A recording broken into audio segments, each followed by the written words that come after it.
Je suis toujours avec vous pour cette fois-ci vous parler de l'approche et l'étude de l'Apocalypse.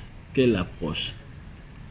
3 conditions essentielles rendront profitable l'étude de l'Apocalypse dans la mesure où il les remplit.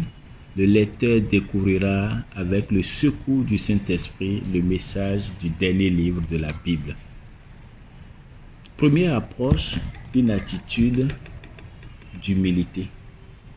Pour étudier le livre de l'Apocalypse, il faut apprendre et désapprendre, reconnaître sa propre ignorance et remettre en cause ses interprétations personnelles.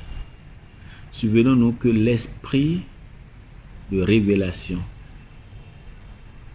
esprit combien nécessaire pour un livre intitulé Révélation, n'est accordé qu'aux humbles et à ceux qui veulent le devenir. Moins nous compterons sur nous-mêmes, plus le Seigneur nous donnera l'intelligence spirituelle en illuminant nos cœurs de sa sagesse. On peut lire 1 Corinthiens 1, 26 à 31, 1 Corinthiens 2, 7 à 15 et Éphésiens 1, 18.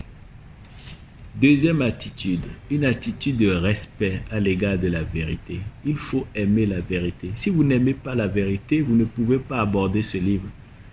Si vous aimez le flou, laissez d'abord ce livre.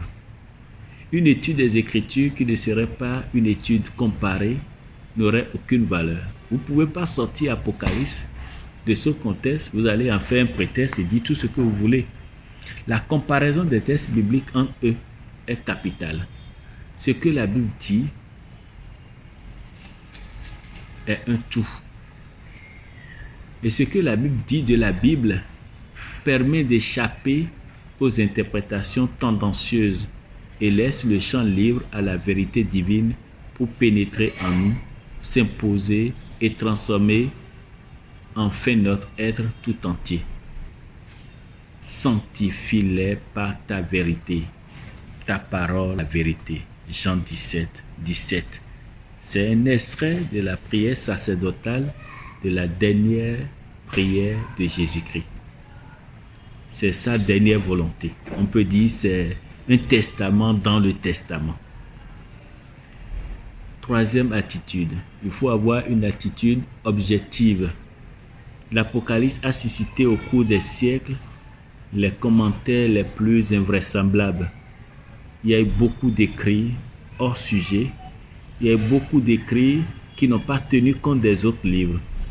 Les témoins des époques précédentes ont effectué des recherches dont nous tiendrons compte dans un souci d'objectivité sans pour autant faire nôtre toutes leurs interprétations.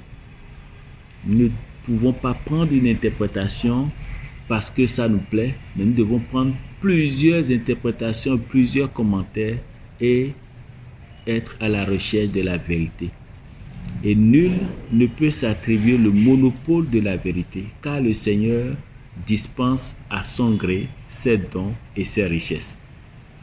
Beaucoup d'auteurs étaient plus qualifiés et mieux préparés que nous à cette tâche.